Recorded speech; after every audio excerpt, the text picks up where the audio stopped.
ചെയ്യാം. ഇനി ബൾക്കായിട്ടാണ് പ്രൊഡക്റ്റ് ചെയ്യേണ്ടതെങ്കിൽ ഒരുപാട് പ്രൊഡക്റ്റുകൾ ചെയ്യുകയാണെങ്കിൽ ഇവിടെ അതിൻ്റെ ഒരു ആഹ്, എന്താ ക്ലൗഡ് ബട്ടൺ ഉണ്ട്. ക്ലൗഡ് ബട്ടണിൽ പ്രസ് ചെയ്ത് കഴിഞ്ഞാൽ നിങ്ങൾക്ക് ഇവിടെ അപ്ലോഡ് ചെയ്യാം. അതിന് അപ്ലോഡ് ചെയ്യുന്നതിന് മുമ്പായിട്ട് അതിൻ്റെ ഒരു സാമ്പിൾ CSV ഫയൽ നിങ്ങൾക്ക് ഡൗൺലോഡ് ചെയ്യാൻ പറ്റും. അത് ഡൗൺലോഡ് ചെയ്തതിന് ശേഷം അതിൽ നിങ്ങളെ അത് ഒരു എക്സൽ ഫയലായിട്ട് നിങ്ങൾക്ക് ചെയ്യാം.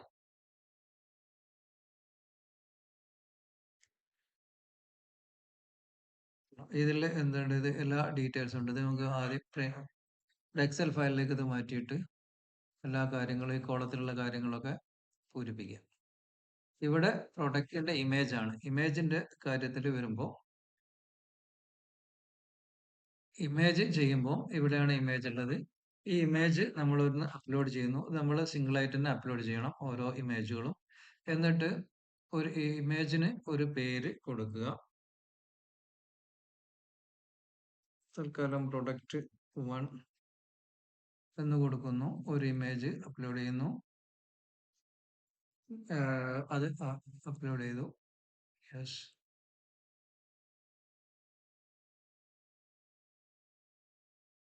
ഓക്കെ, ഡിലീറ്റ് ആണ്, ഇവിടുന്ന് ഡിലീറ്റ് ചെയ്യാം. അടുത്ത ഇമേജ് അപ്ലോഡ് ചെയ്യാം. അങ്ങനെ ഓരോ ഇമേജുകൾ എത്രയാണെങ്കിലും അത് സിംഗിൾ ആയിട്ട് ഇവിടെ ആദ്യം മൊബൈലിൽ CMS ആപ്പിൽ അപ്ലോഡ് ചെയ്യണം. അതിനുശേഷം ആ പേരായിരിക്കണം ഇമേജിന്റെ സെക്ഷനിൽ നമ്മൾ കൊടുക്കേണ്ടത്.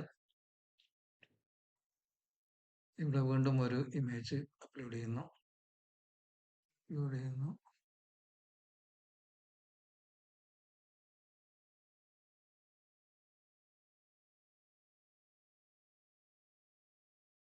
ഇനി ബൾക്ക് അപ്ലോഡ് എന്നുള്ളിടത്തേക്ക് വരേണ്ടത് നമ്മൾ നേരത്തെ പിന്നെ